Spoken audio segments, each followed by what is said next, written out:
कहानी का नाम है दो सखियाँ और उसकी लेखिका है सुभद्रा कुमारी चौहान। मालिन क्यारियों को निरा रही थी। ऊपर से रघु ने आकर कहा, ऊपर जा बाई, साहब बुला रही हैं। मालिन घबराई।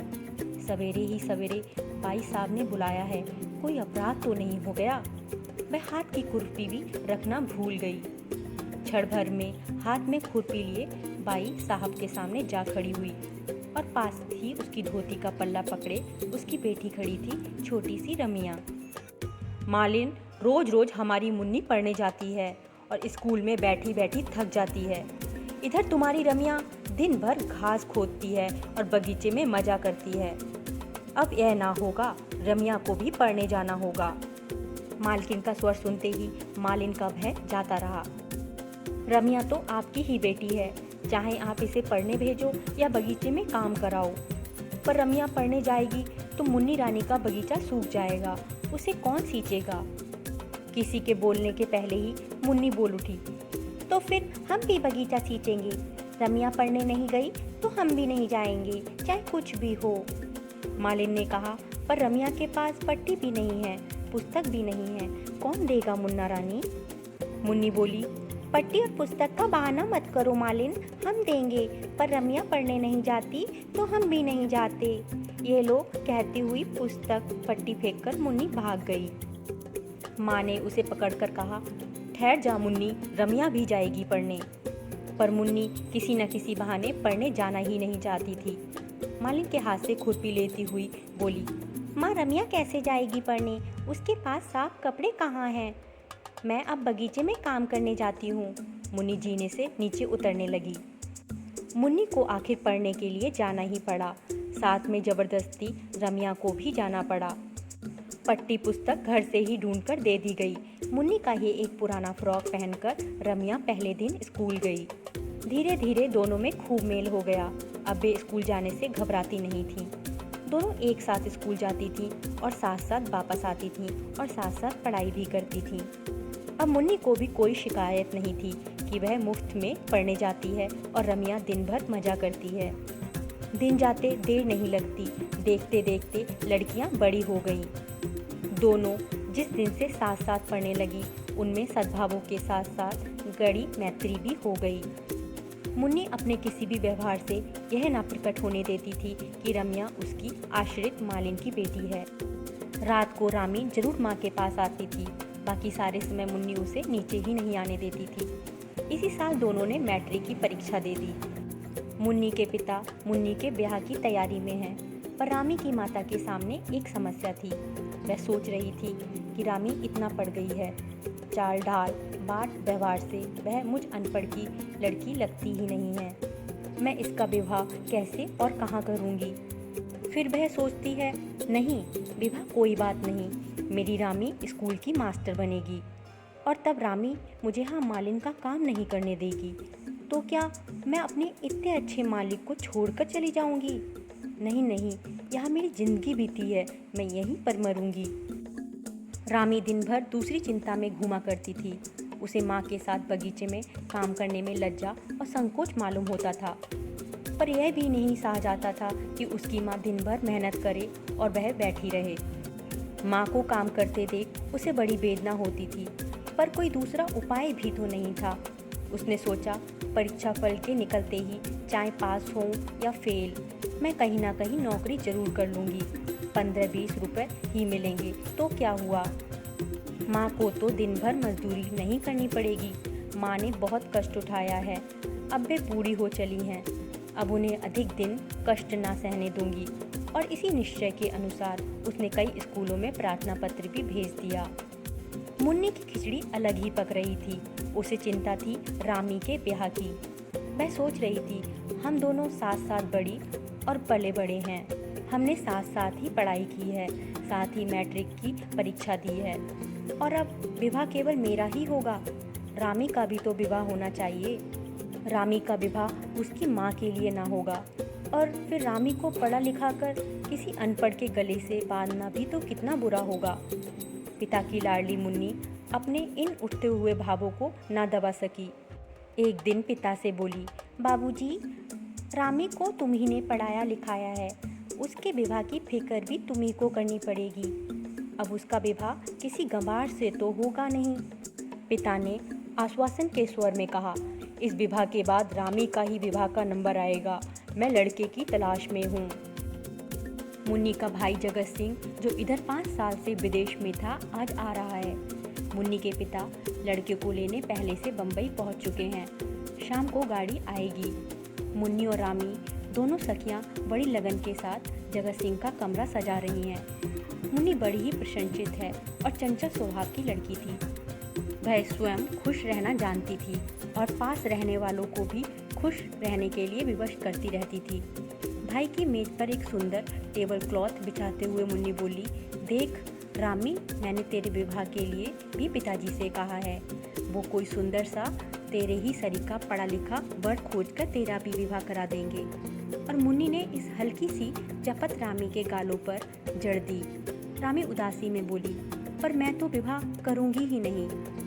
मुन्नी हंसते हुए बोली, ऐसा तो मत बोल रामी, तू मुझसे डरती नहीं? मैं कहीं मचल गई तो पिताजी को मेरे विवाह से पहले तेरा विवाह करना पड़ेगा। स्कूल जाने की बात भूल गई क्या? और दोनों हंस पड़ी। अचानक श्रृंगार मेज के पास पड़े आईने में दोनों को अपना प्रतिबिंब दिख पड़ा। मुन्नी कुछ देर तक देखती रही और फिर बोली, रामी, मैं तुझसे गोरी हूँ, पर सुंदर तो तू ही मुझसे ज़्यादा है। अच्छा देख, तुझसे कह देती हूँ, तू मेरे पति के सामने मत आना। कहीं ऐसा ना हो कि वह मुझे छोड़कर तुझे पसंद कर ले। मुन्नी को धक्का देकर रामी बोली, अब तो मेरा मजाक तो मत उड़ाओ। कहाँ तुम, कहाँ मैं, बहुत फर्क है। तुम मुझसे गोरी भी हो और सुंदर भी हो, पर फिर भी तुम घबराना मत।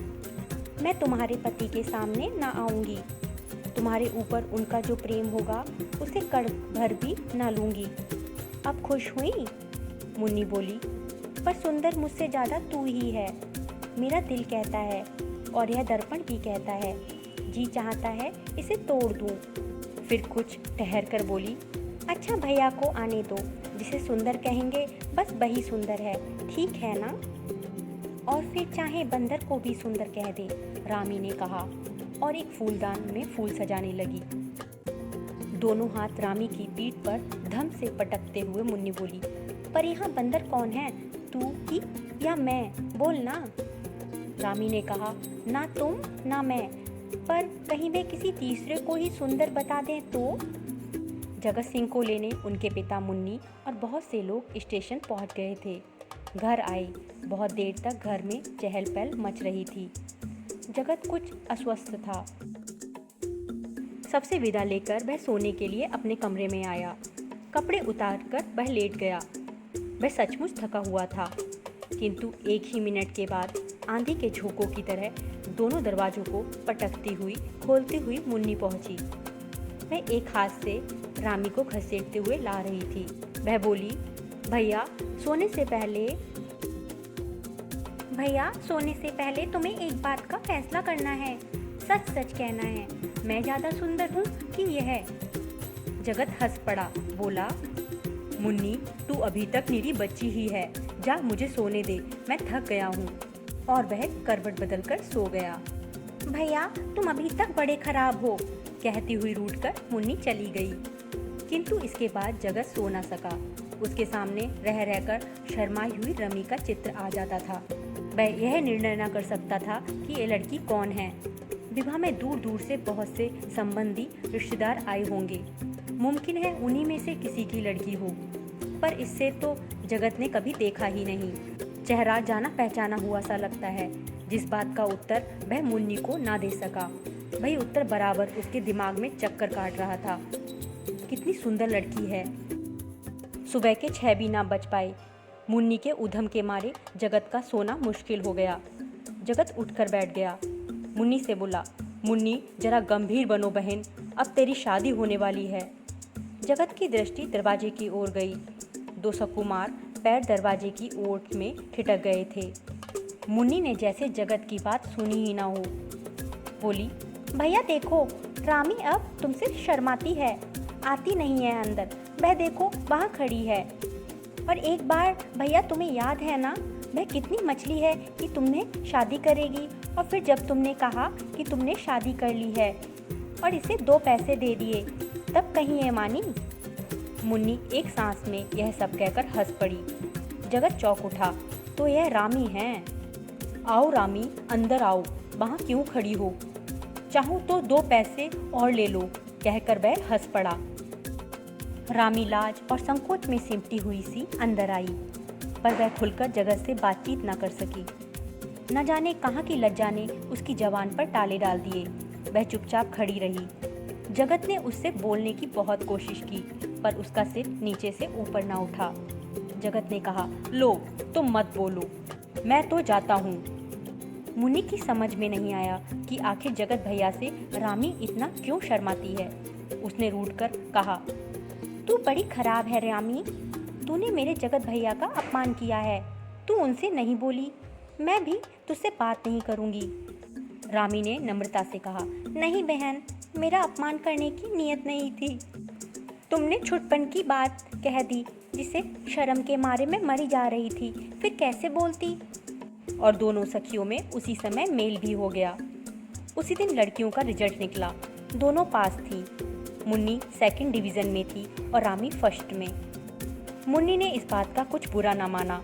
वह रामी के पास आकर बोली और उससे लिपट गई और बोली, देख रामी, तू सभी बातों में मुझसे बढ़ती है। मैं 2nd पास हुई हूँ, तू 1st पास हुई है। यह ठीक नहीं, तुझे मेरे साथ साथ चलना चाहिए। रामी ने कहा, सभी बातों में नहीं बढ़ रही हूँ, विवाह तुम्हारा ही पहले हो रहा है। कौन जाने तू इसमें भी मुझसे आगे बढ़ जाए। कहते हुए मुन्नी भाग गई। रामी जगत के कमरे से फूलदान लेकर बाहर आ रही थी कि इतने में ही वह वहां पहुंच गया। वह कई दिनों से रामी से एकांत में कुछ बात करना चाहता था। उसने रामी का हाथ पकड़कर अंदर खींच लिया और बोला, रामी ठहरो, मुझे तुमसे कुछ बात करनी है। रामी घबरा गई। इधर उधर देखती हुई बोली, आप मेरा हाथ छोड़ दीजिए, कोई देख लेगा। जगत बोला, पर तुम ठहरोगी, जाओगी तो नहीं। रामी का स्वर कांप रहा था। वह बोली, ठहरूंगी, पर पहले मेरा हाथ छोड़ दीजिए। रामी का हाथ छोड़ जगत दरवाजे के पास रास्ता रोककर खड़ा हो गया और बोला, रामी, मेरे पास भूमिका बांधने का समय नहीं है। मैं तुमसे विवाह करना चाहता हूँ, तुम्हें स्वीकार है? रामी कांप उठी। उसने कहा, पर यह कैसे हो सकता है? मैं मालिन की लड़की हूँ और आप क्षत्रिय।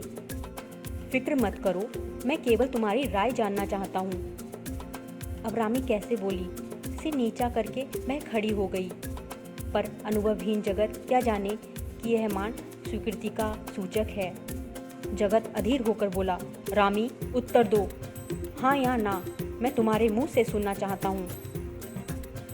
तुम खुशी से स्वीकार कर लोगी तो ठीक है, इनकार करोगी तो मैं तुम पर किसी प्रकार का दबाव नहीं डालूंगा। सच्चे आदमी की तरह मैं तुमसे पूछता हूँ, क्योंकि मैं तुमसे विवाह करना चाहता हूँ, पर तुम्हारी अनुमति से, तुम्हारी इच्छा के विरुद्ध नहीं। रामी फिर चुप। जगत से रहा ना गया। उसने फिर रामी का हाथ पकड़ लिया और बोला, रामी, मेरा भविष्य तुम्हारे उत्तर पर निर्भर है। बोलो, तुम्हारी इच्छा के खिलाफ में मैं तिल भर इधर उधर ना होऊंगा। बोलो, तुम्हें स्वीकार है? मैं बहुत पहले से ही स्वीकार कर चुकी हूँ। कहते हुए हाथ छुड़ाकर रामी भाग गई और सीधी जाकर अपनी माँ की खाट पर लेट गई। उसने मन ही मन कहा, रामी के चंडी ठाकुर, तुम रामी को भुला देते तो रामी की दुनिया में कौन रह जाता। जगत ने अपना निश्चय पिता से कहा। पिता के पास काफ़ी पैसा था, रुपयों का उन्हें कोई लोभ नहीं था, फिर वे स्वयं रामी को बहुत चाहते थे। इस बात पर अगर किसी को ऐतराज हुआ तो जगत की माँ को। वे किसी बड़े आदमी से ही संबंध जोड़ना चाहती थी। एक मालिन की लड़की से ब्याह कर उनके दृष्टिकोण में समाज में उनकी प्रतिष्ठा बढ़ने की जगह कम हो जाएगी, पर उनकी कुछ ना चली। एक ही मंडप में रामी का विवाह जगत से और मुन्नी का विवाह शांति स्वरूप से हो गया।